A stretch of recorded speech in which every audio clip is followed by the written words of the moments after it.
Tangina tong nasa gobyerno ngayon mga lods. Wala nang pira natin sa PhilHealth mga lods. Ninakaw na nila, nilustay na nila. Kunwari, ilalaan nyo sa project. Ha, ibinulsan nyo lang yan. Mga trantado kayo. May nagawa ba kayo? Ha? May nagawa ba kayong project? Di ba wala? Ilulustay nyo lang yan. Ha? Ayan o. Ako 13 years ako naghulog sa PhilHealth na yan.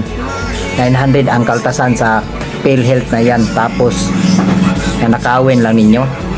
Hindi kayo nakontento sa tax ng taong bayan na inubos nyo sa walang kahihiyan.